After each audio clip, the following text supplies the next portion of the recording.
Welcome to Power Electronics simulation. This is to simulate sine PWM single phase inverter. So wherein we have a inverter with a bridge configured single phase bridge, that is for MOSFETs connected in this fashion, formed as a bridge, and a DC voltage is given at the edge,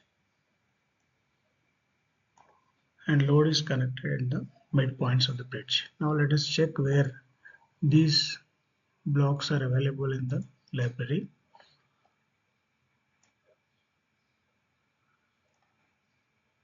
So under SimScape and SimPower systems, we have specialized technology wherein we'll find the power electronics. In the power electronics, we can find MOSFET,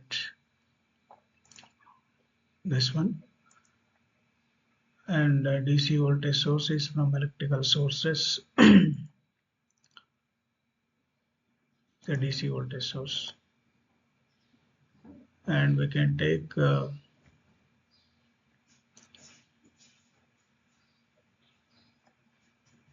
PWM signal generation by comparing the sign difference wave and a carrier wave, that is called a triangular wave, which is taken from repeating sequence.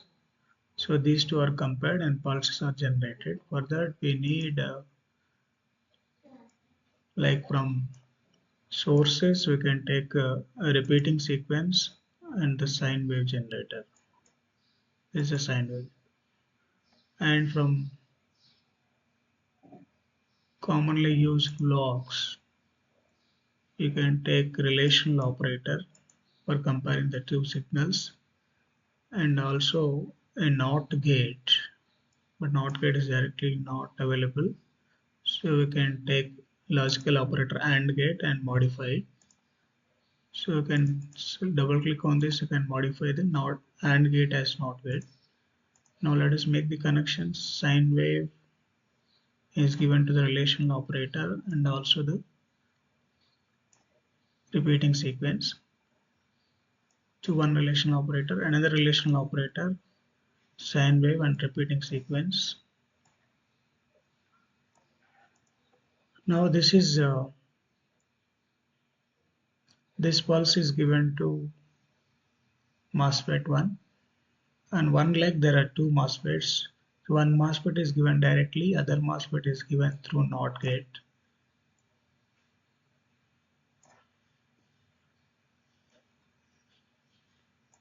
Because they should be complementary, otherwise the source may get short circuit. So from the other one we'll give it to the second leg MOSFET 1, and through NOT gate we can give it to the second MOSFET of the second leg. And now you can connect the load. The load is connected always, since AC is always connected at the midpoints of the bridge. DC is connected out edges of the bridge.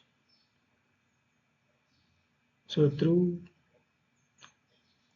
current measurement block we connect the load, resist series RLC branch.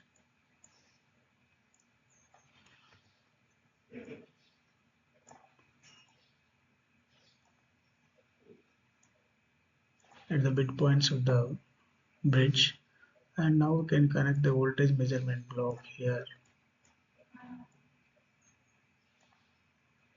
and connect it to the scope. Current also is connected to the scope. If you want to measure the voltage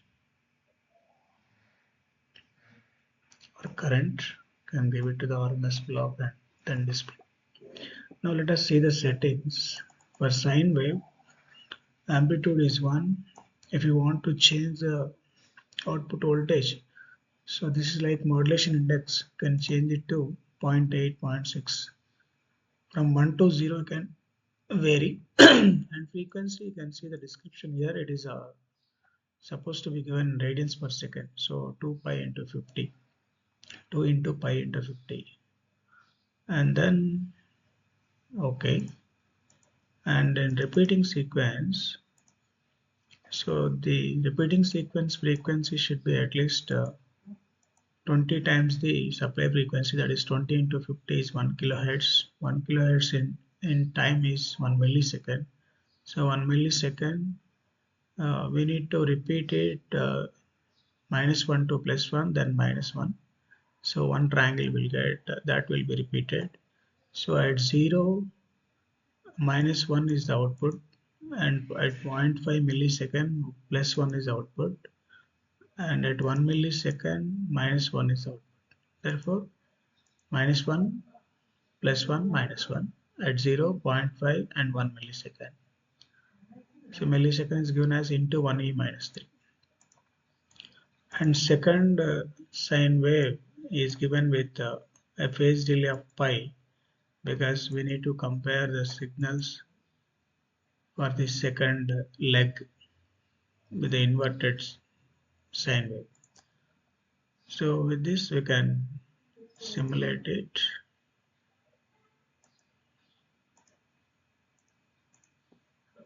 With 0.066 seconds as simulation time. Now we can go to the Power GI block and go to configuration parameters, where you can, by default it has continuous simulation type. You can change it to discrete simulation type, apply, and now we can simulate it and see the waveform. You can see the first one is a voltage output, second one is a current, load current. You can see the sinusoidal, approximately sinusoidal waveform. You can add the filter. If we add the filter, we'll get the smooth sinusoidal waveform.